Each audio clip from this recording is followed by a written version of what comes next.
Let's proceed with the second chapter.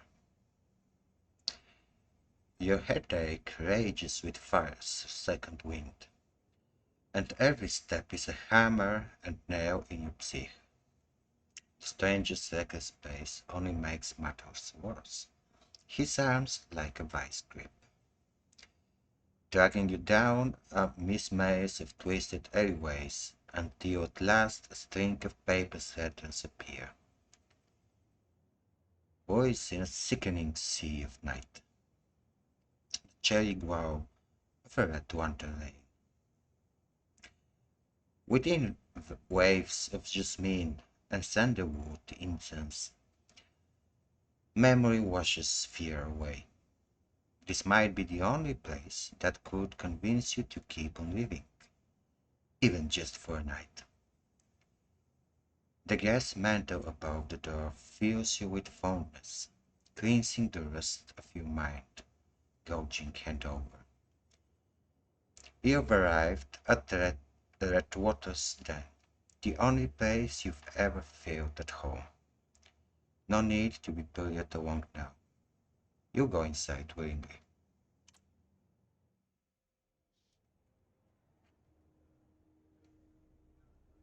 Oh, so we're still with the Minotaur guy.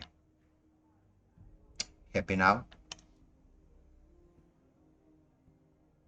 Body aches, persistent nausea. From a physical standpoint, I'm barely holding together. Allow me to rephrase. Have you ever been happy? Your choice, chat.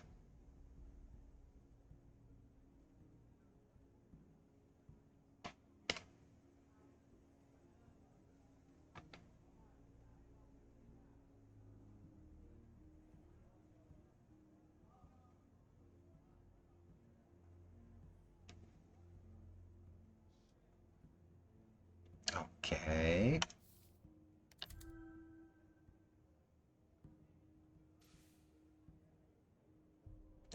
Many years ago. And what of those memories? Again, your choice, chat.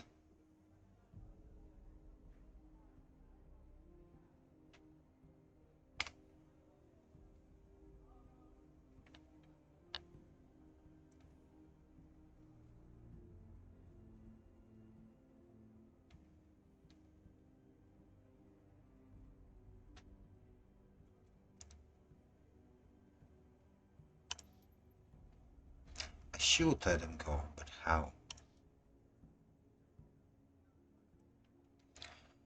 Watch the feelings bubble up from the past. Your soul seated in simple observation. All emotion is water, solid when frozen by resentment, boiling when enraged, and fluid when at peace. Well, so zen.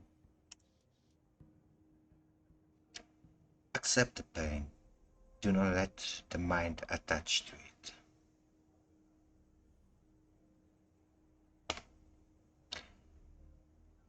And again, your choice, chat.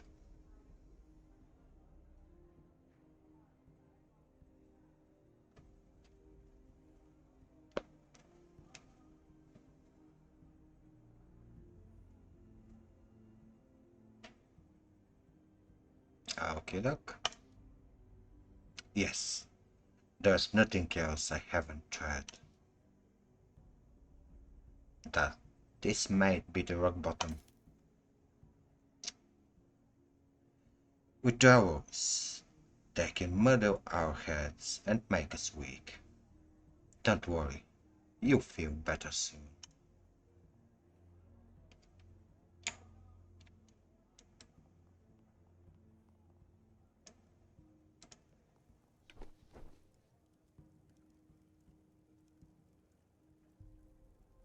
Towels and bedrobes disarrayed in cubbies.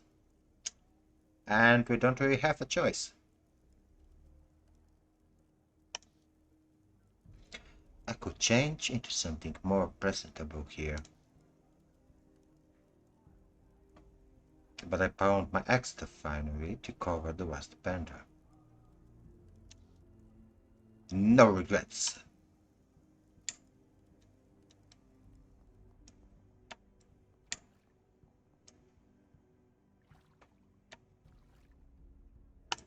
Let's check the bet.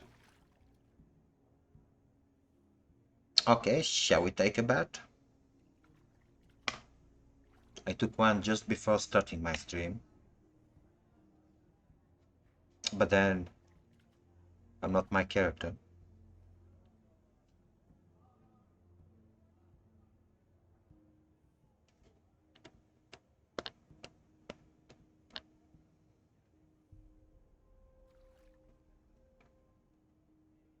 Okay, we will take a bet.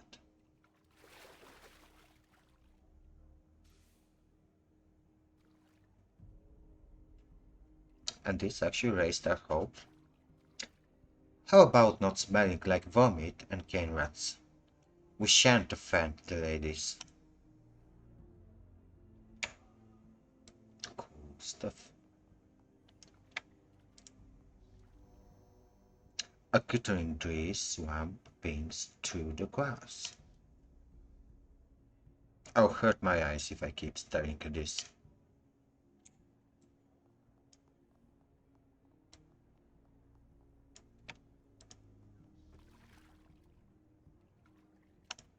No, no need for second bet.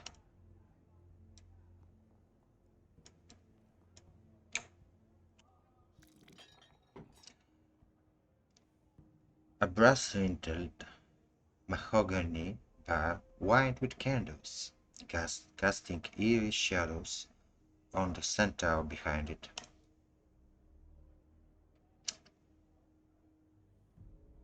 His equine mug sweat cuts through the smell of incense. Careful there. Centaurs are known to have short fuses. Especially at long hours in service occupations. And again, your choice, chat.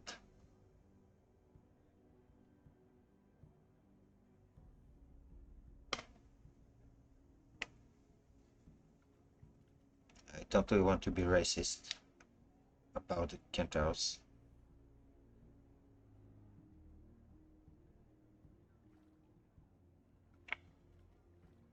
Yep, we won't be racist. Some centaurs have been kind to me. I won't pass judgment until he proves me wrong. How about Mr. Browncoat? He's rather unique. Hey, Pixie Browncoat, the owner here at the Waters. Most nights he's waiting at the bar, so I hope he hasn't taken you. And just guess what? You have another choice to make.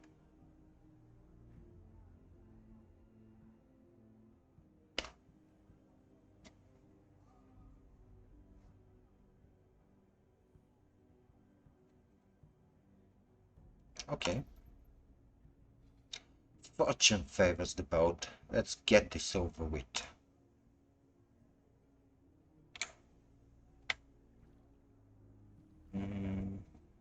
Speak with him. The centaur leers, his misshapen chin a shell for a cigarette, jutting from a jangle of bad teeth. Good evening, sir. Would like to gain admittance. The scary ignores him and turns to me instead. Must say I'm impressed by his nerve. Let the cowboy speak. Looks he's got some quarrel with yours truly.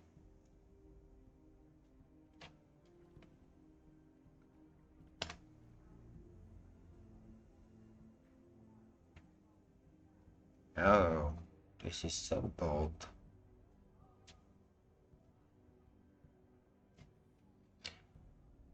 At least our cowboy, but not intended, have balls. No quarrel, just here for the waters. Is that so? We're here for the waters, nothing more. Not buying it. This one's got a screwed up piece. What's the matter, eh?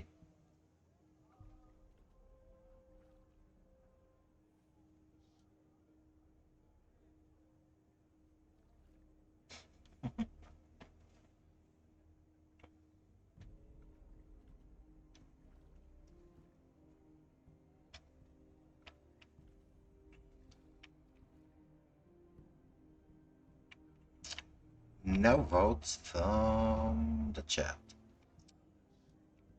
Oh, this is very easy skill check, so I'll go with that. Oh, I'm just not used to this brand of potpourri. I don't know what this is. Something wrong with your shifter spec. Need a pretty little ring toe, eh, Hafer? Ahem, with like a luxury boat, best in the house. The damage is done, he called me a Hafer. Which apparently is some kind of minotaur insult. Your choice, chat.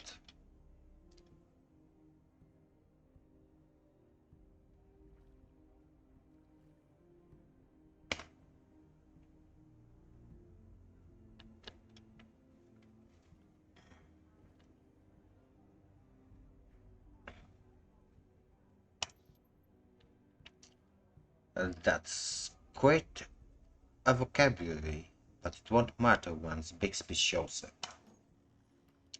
Bixby, eh? I'll see about that. He'll be making his sounds any minute.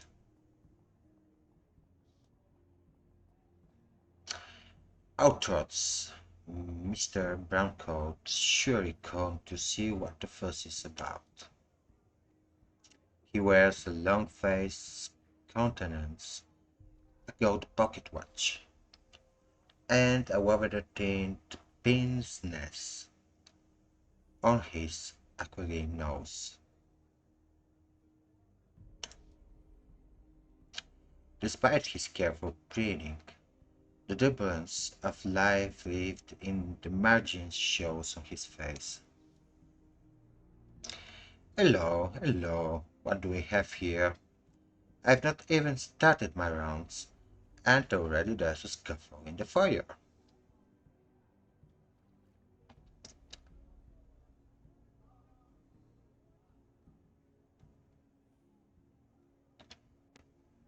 Okay, your choice, chat.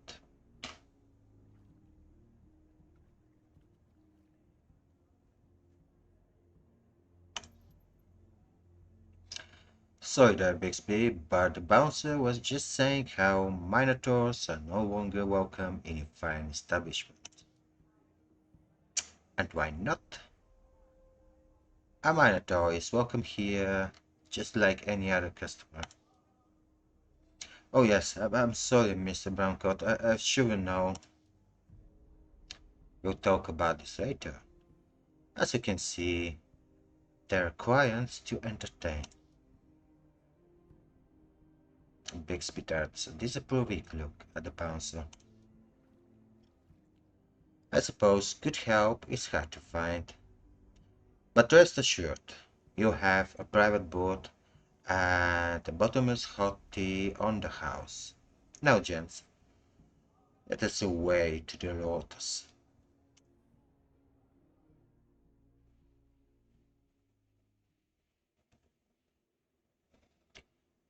Bixby ushers you through the door and leads the way down the back stairs, the stranger on your heels like stubborn shadow.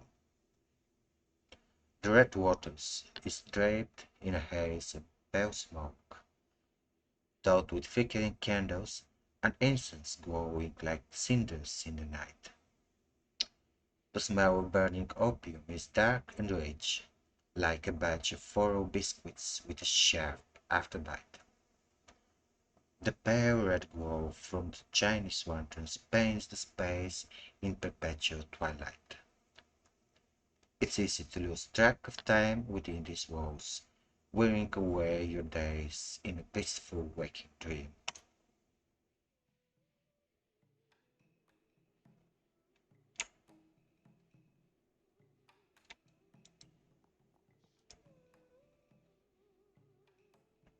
What's that? Gear quarterly cricket. A jet of steam cuts through the quiet of the den. And Chet, it's your choice again.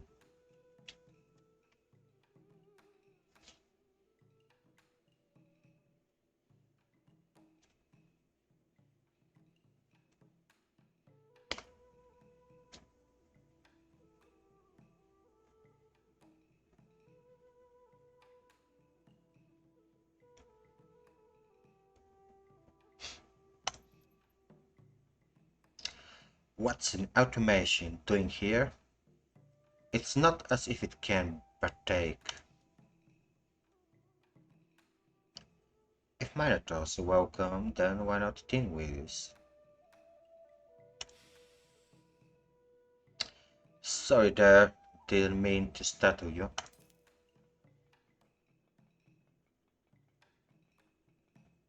Off it goes, heading for the private section.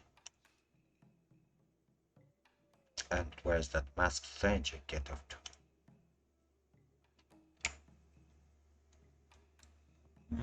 Let's take a look around. Let's start with the junkie. A sleeping poppy head is draped over a mattress in the corner, twirling idly onto his shirt. Fancy that! An errand wallet is poking up out of the corner of his wax. It yearns to be free. His wrists right over it though. This would be a risky lift. Your choice, Chad. Keep in mind that it's an unlikely skill check.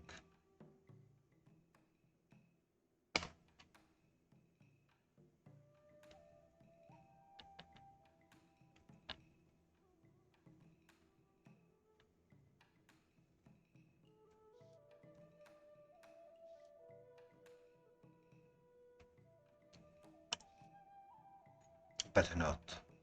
My hands are feeling a little shaky.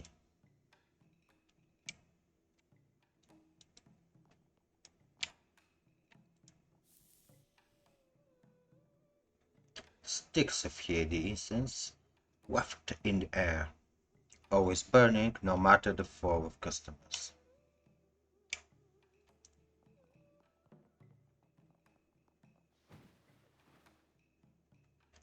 The four-pit has benches with tuft upholstery and pillows costing a halfpenny an hour.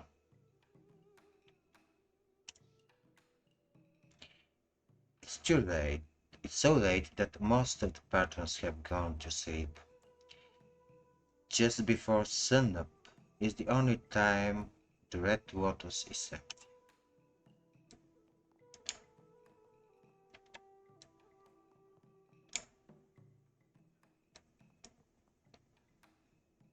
I'll go to the bookshelf. A sturdy yet musty old bookshelf. The spines show such titles as Arcane Magic on the Eastern Edge of Ruin, Opium Through the Ages, and Power Games. Off in the Dreamtime.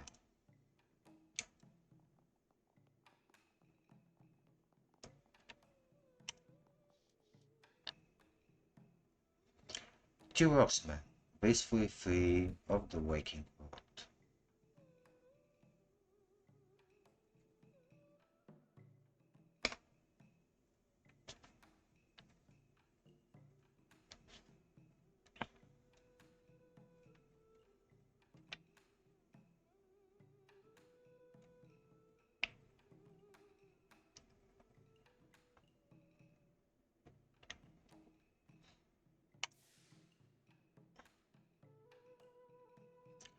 As well as their meaningful existence.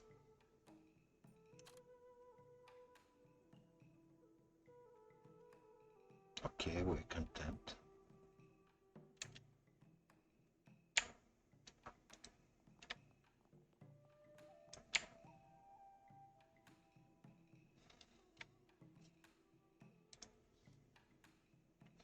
Evening, stranger.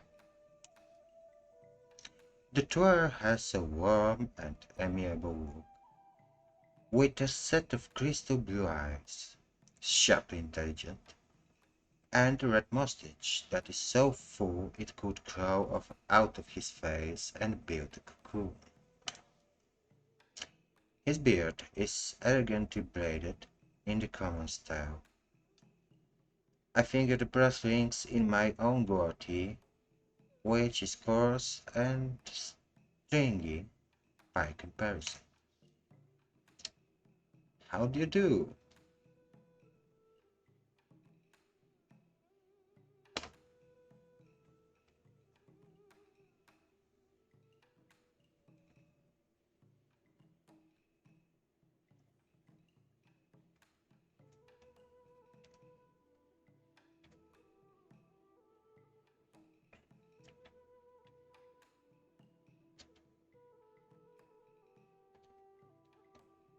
Okay,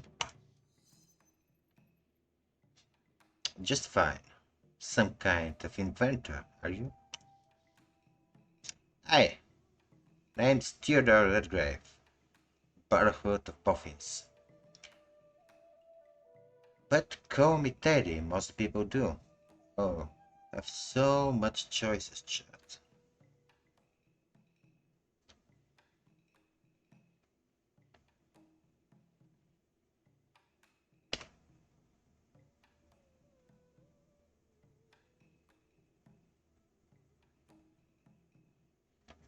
Okay. You look like the tinkering type. If I had a little scrap, would you be interested? And sure, those cogs are worth a bit of steering.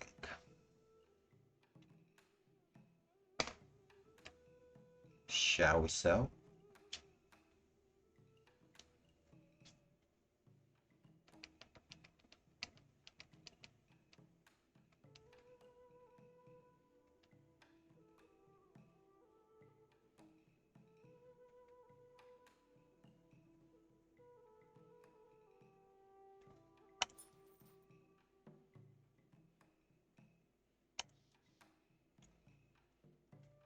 Pleasure doing business.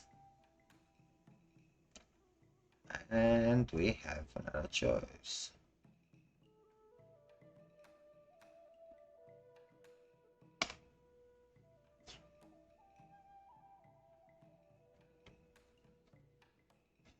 The music is nice.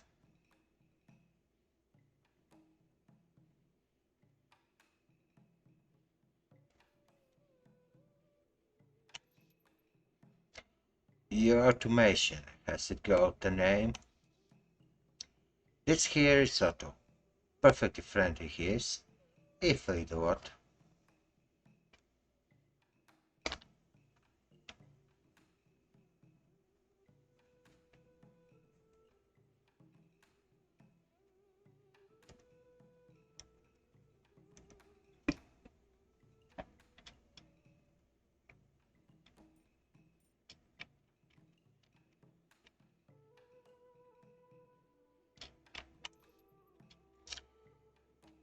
Stands to reason, though who among us isn't a little odd?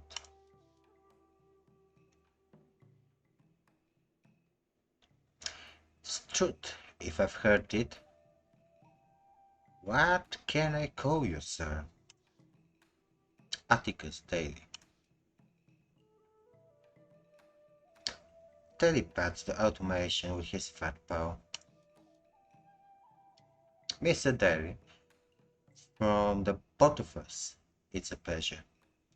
Otto's gonna need some tweaks before he bros, but we'll have him fit as a fiddle by then.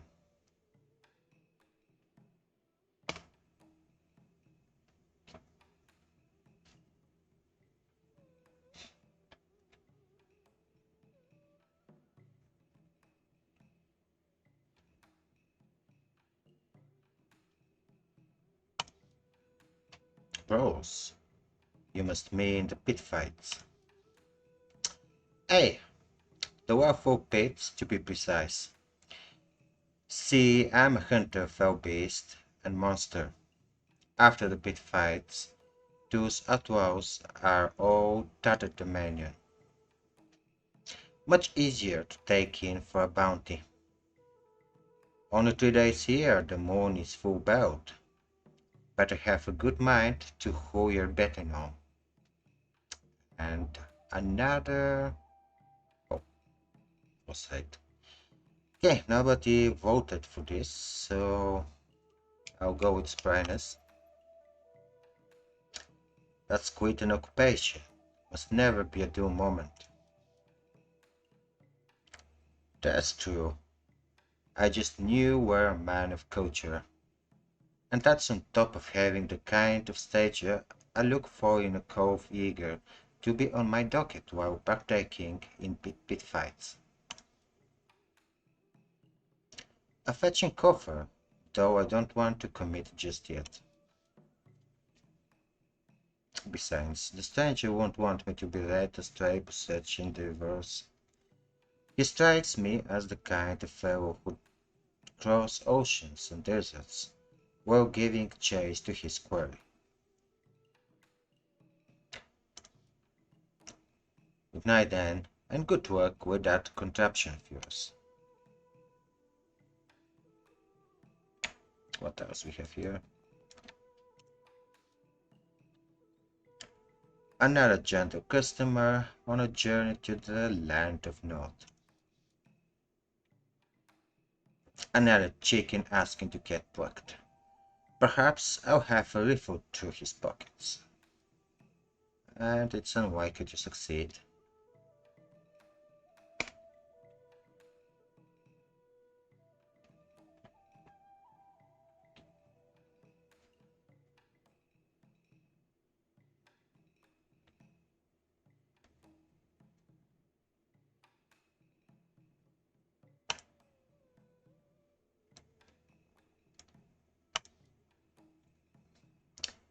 Well, these wooden screens and high-backed seating provide some comfort and privacy for those that can afford it.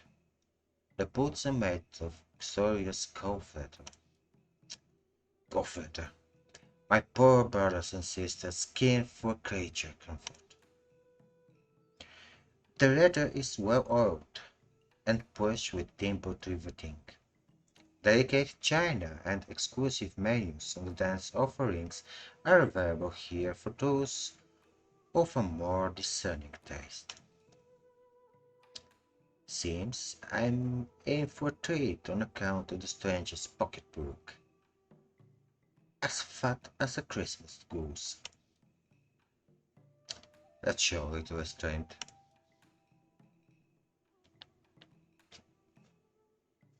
Surely he didn't bring me here for the elevated conversation, the pleasure of my company. Better be on my guard.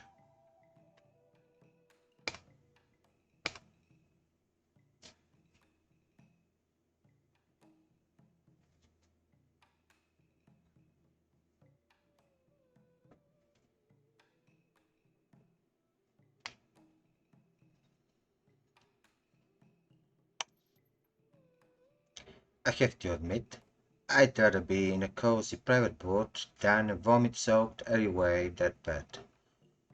Even if it's just for tonight. It's worth seeing what he's after. Infuriating, but I can't keep the crown from my intruding. Nevertheless, the stranger is waiting for me.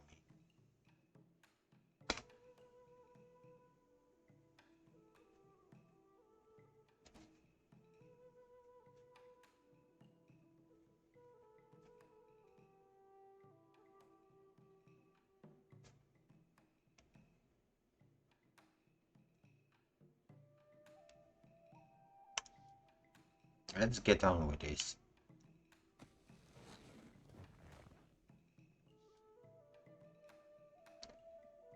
The menu is embossed with an array of oral morphines, liquid and powder cocaines, and all manner of midnight oil, which means opium. Teddy seems an interesting chap, and automation is quite something, isn't it? Bugger a small talk. Why did you bring me here? We've got plenty of time for explanations. Why don't we start with a sample of some of the dance wares? Careful now. He's obviously trying to curry favor.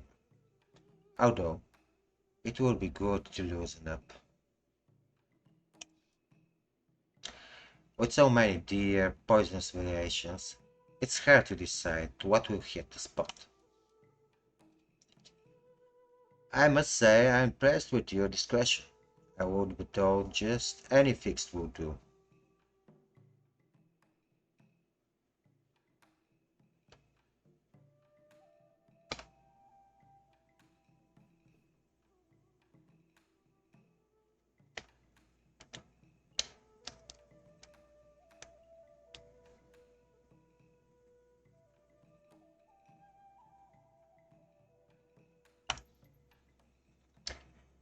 Thanks, I suppose.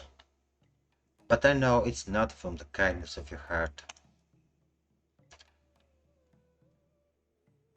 We'll see if you sing the same tune when it's said and done.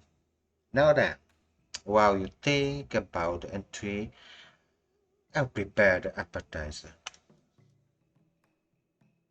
He takes a small tablet out of his shirt sleeve, cracks it in half, and drops it in my teacup. The other half goes into his own. You can't expect me to drink that.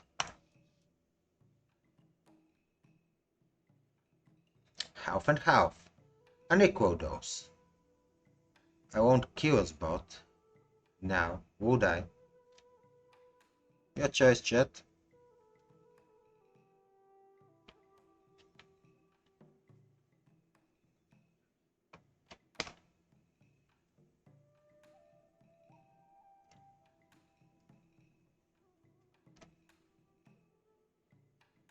Mhm.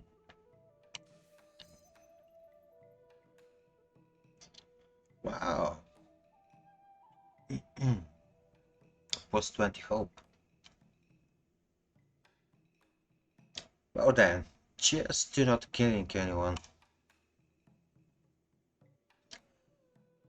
The drug tea restores my spirits instantly. Took me ages to perfect this remedy. With this new blend, that ghastly teeth-glancing anxiety is gone, leaving just the euphoria. Seems this stranger is no stranger to drugs. The pains of my withdrawals are all but absent. And for the main course, how about white-winged elation? You must be fond of that one.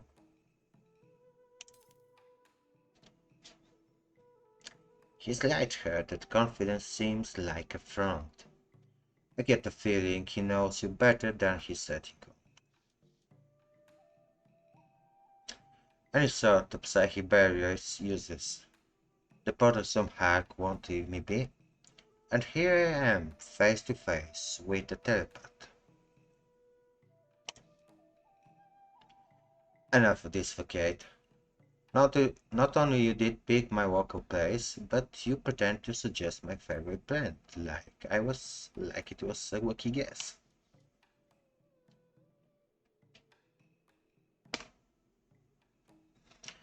I know a little something about you, it's true, but it's part and parcel to my profession.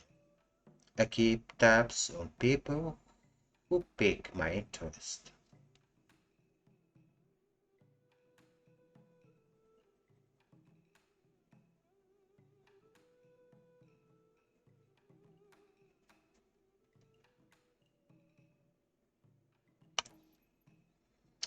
And what is your profession exactly? Let's say I look after Her Majesty's interest. With great vigor when they allied with my own. At first his cryptic speech was alluring, but now it's plainly on annoyance.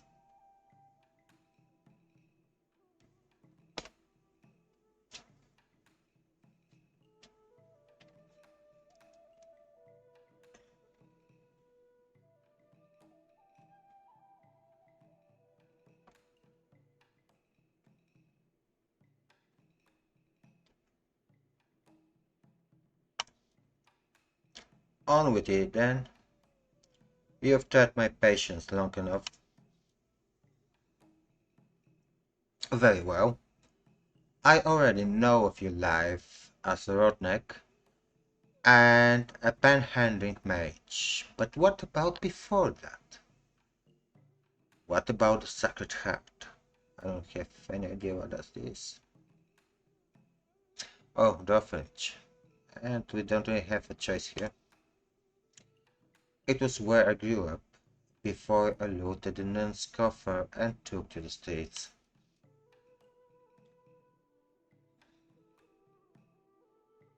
I gather as much that I'm not sure about is your parents.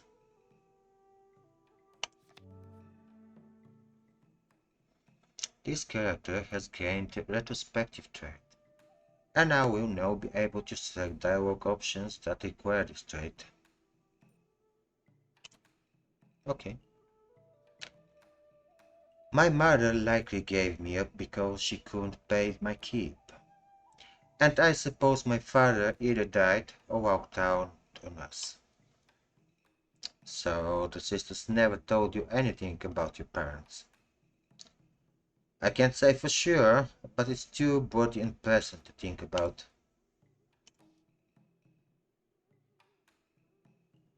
If the memory is there, we can call it back gently. This fellow lost his mind.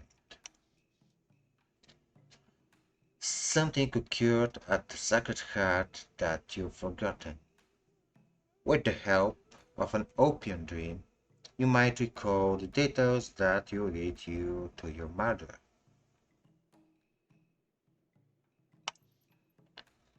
Lead me to her gravesite, you mean? What would that accomplish? On the contrary, I believe she is alive. Her name came up on a ledger at the Petal House. Petal Hospital. I've seen my share of swindlers, but this takes the cake. Just humor me for a moment. Matilda is, of course, her given name, but how about her family name?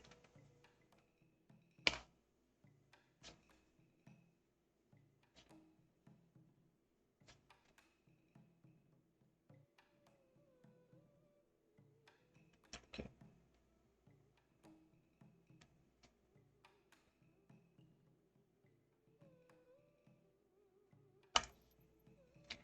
I don't think the sisters at the orphanage ever told me what it was.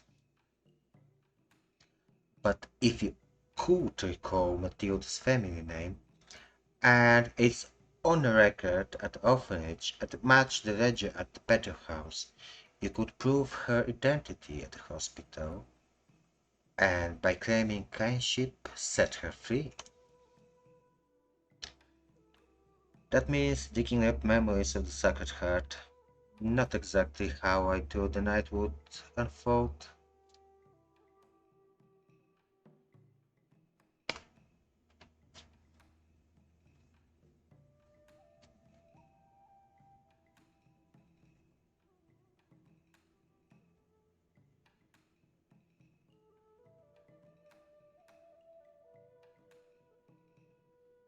We have a winner. I'm sure if my mother's alive, she's forgotten me.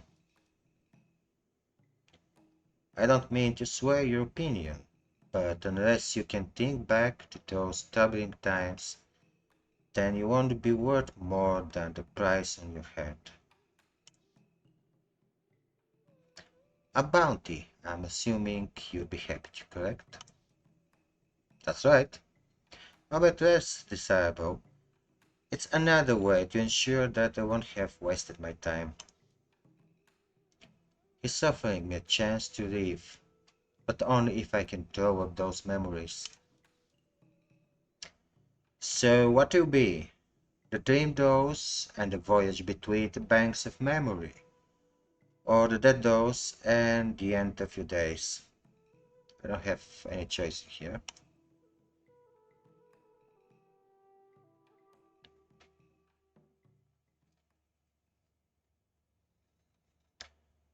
You take the stranger's offer, eager to lose touch with harsh reality. I was a dear, and for a chance to recall everything that could lead to your mother's whereabouts. Shortly after drifting away from consciousness, you find yourself being enveloped by a miasma of repressed memories. The stranger's recent inquiries reminding you of growing up in the sacred heart of an age. On the Emma's warm embrace suddenly morphs into a cheery strains as remembrance of a dooryard scuffles with bellicose orphans resurface. It's as if life's refusing to allow you to seek refuge from tangible hardships, no matter how potent your drug of choice for escapism is.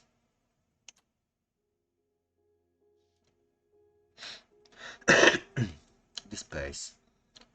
It's surely a dream, but it's all too familiar. You must find out what the stranger is seeking in your memories.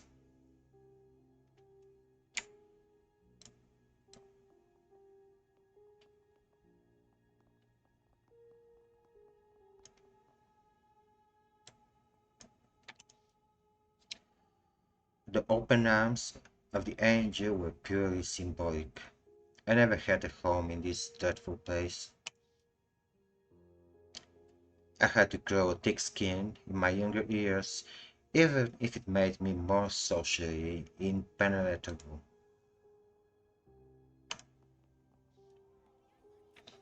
The courtyard is nothing but hard-packed sand and scruffy grass. Heloise watched over the children at play. By this time, you were big enough to give as good as you got, and the ones who won't fight you insulted you with abandon. As the other adapted, I became more isolated.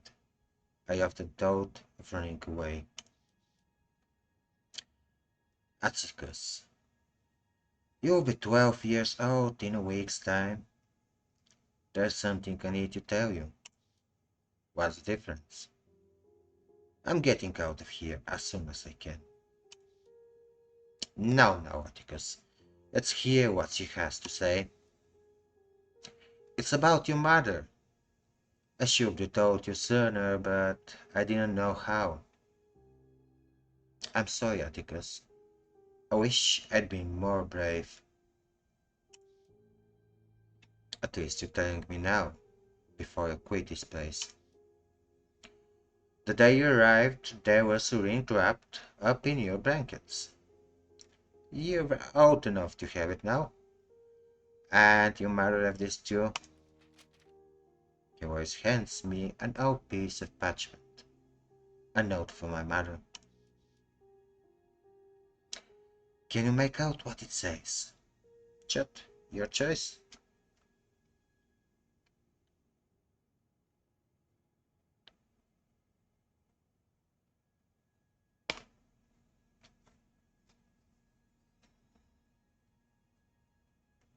Actually, both choices seems pretty much alike to me, so one of them is just a bit more aggressive. And we're going with self-discipline. No, there's no message. I can't produce the memory. The truth will come in time. I'm sorry I kept this from you for so long. Did you ever came back for me? She came back half a year later and insisted you were her child. She mentioned the note. I knew the date we found you on the steps. But why didn't I go with her? Hush, your voice is coming to that. As your mother signed in at the registry, a horse and buggy drew up outside, and there was a terrible shout as someone bolted over the sister at the door. When this fellow burst in, your mother went stiff as a corpse. Could it have been my father? I don't know who he was, but he struck my panic in my heart. There was malice in his every step, a twitching, insidious man. He took your mother, and she never returned. I forgot about this day for a good reason. Perhaps you were too young to hear the tale. Hearing this from her voice hurted me at the time, but it still didn't change the fact I couldn't stand the Sacred Heart. After I fled the orphanage, I did search for my mother until I decided there was nothing I could do. Perhaps not then, but this is now.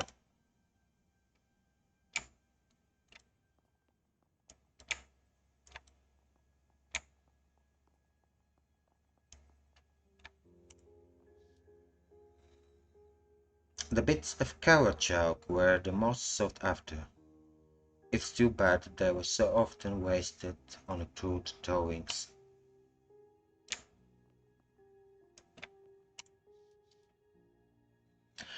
I see you've recovered from your latest round of Viscov. Anything to say for yourself?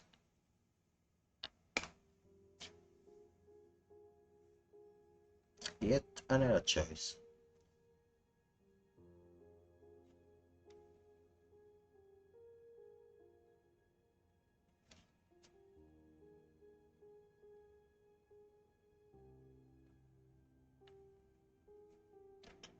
Okay. Sometimes it's like I go blind for a few minutes, and then when I wake up, I'm crying and get up, and everyone's staring at me and laughing.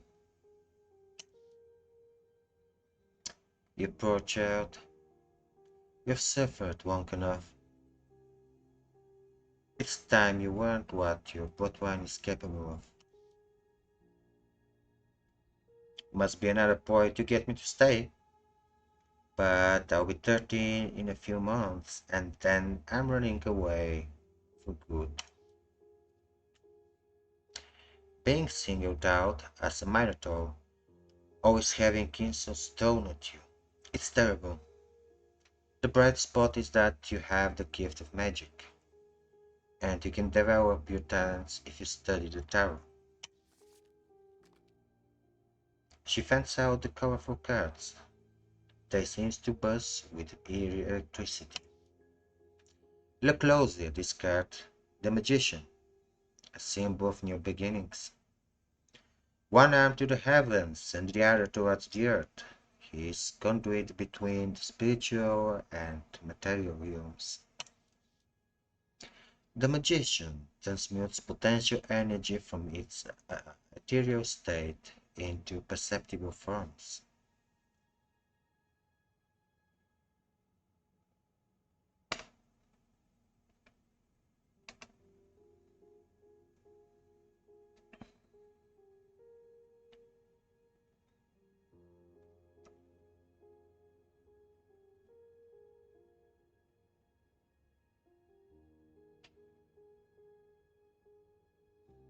Mm, let's go with the animal instinct for one. This gets a word of rubbish. Fair enough. I can only show you the door. It is you who must open it. Come on, let's find out how bad she really is. It sounds like a deal of arcane tomfoolery, but go ahead. I had hoped for more enthusiasm. Sorry, Eloise. Do go on. Now then, Minotaurs are magical creatures, and like the magician, you're gone to it. I committed this spell to memory long ago, and I can share it, but only if I receive your wholehearted trust. Okay, Heloise, I know you won't lead me astray. I trust you. And I trust you, Atticus, because if my superiors showed one of these, I'd never wear the habit again. Now, this is a cantrip. You must speak it over and over until it's written across your mind in bold letters. Her voice drops into a strange low whisper. Sign from the fire, hearing from the ether, smell from the air, and taste from the water. Touch down to the earth in another form. Aristotle defined five senses: sight, smell, touch, taste, and hearing, corresponding to the elements of fire, air, water, earth, and ether. I think I understand, except for that bit about ether. Ether is the energy propelling each heartbeat, the same material in the soul, and the consciousness of all bordered creatures. Those with proper training can channel ether into the earthly sphere. Therein lies the power of the cantrip, the ability to transmute energy into matter. Ether is tied to hearing, so first you must learn to listen. You must hear the winds and the wires of the heavens. I see the night is getting cold. What about the rest? There is a skill check. Okay, not that we have a choice.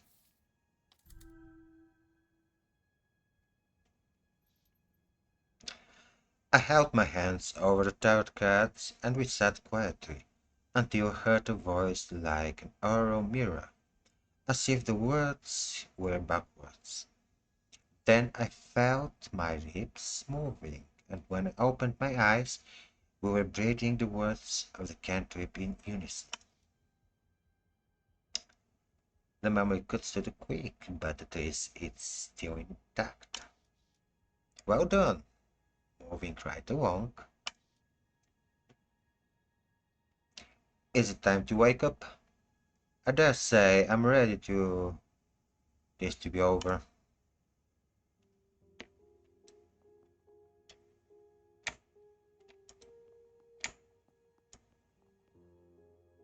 Oh, we have a lot of options here. A teddy bear with a missing eye and mated mohair fur. It suffered from the pitfalls of a rough life in the orphanage, just like the rest of us. This was my bed, right next to Snyder, and here in the footlocker I kept a few trinkets. Waters, the lot of them. These purple darlings brightened up the dreary place, picked fresh from the schoolyard by Rio. The fuck is Rio? When midnight strikes, I'll be 13 years of age. Father Franco keeps the orphanage funds in the private office. That's my ticket out of here. Oh, we don't have any choice, so let's go with the unlikely skill check. And we failed. Right then, nothing to it. What are you up for? If you're looking for the nun's candy stash, you can forget it. I already checked. Chat, your choice.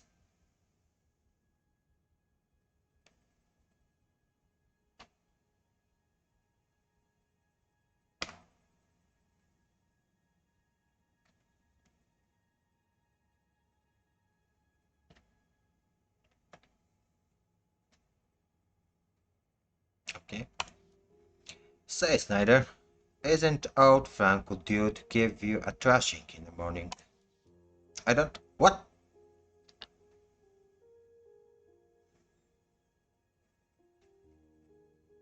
Hmm, both of these choices are kinda equal for me. What is they're not using skills?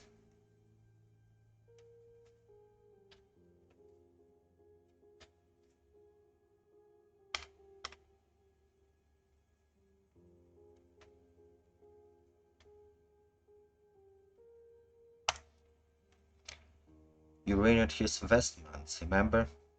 Shouldn't be so. Shouldn't be so clumsy. You saw that? I am so tired from scrubbing flagstones. You must be some kind of phantom, a dream. I'm going back to sleep.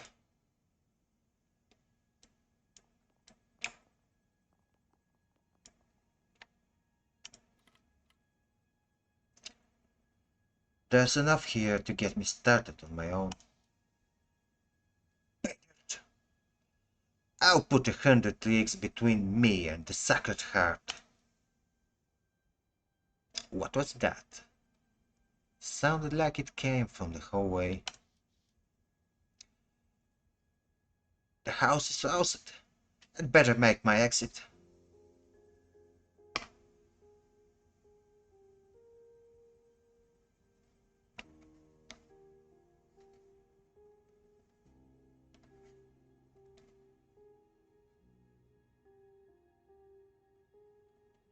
So, we're either going to jump from the window or going to jump through the window. 24 drop. 20-foot drop from the second story, but I'd rather a twisted ankle than a date with the wheel switch. There's a voice in the corridor, then a bell shape that emerges from the shadows. Stealing this money, it hurt the Sacred Heart. We fell behind. We skipped over holidays and needed quotes for the children. This memory is being twisted by the guilt you felt from it, taking a new shape to prevent this sort of behavior again. That's right. It didn't happen like this. She didn't catch me in the act.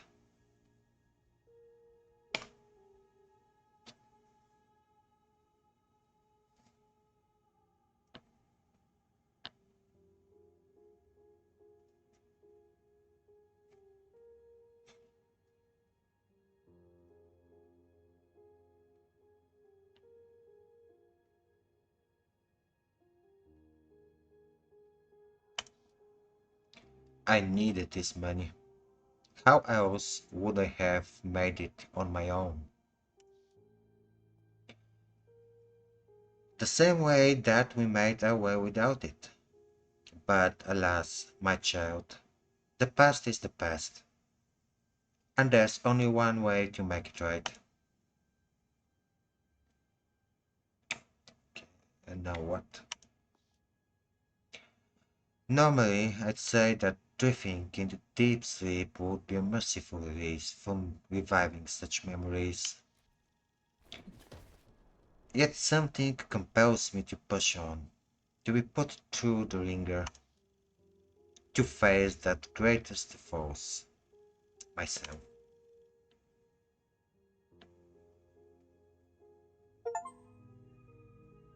And that was the end of chapter 1.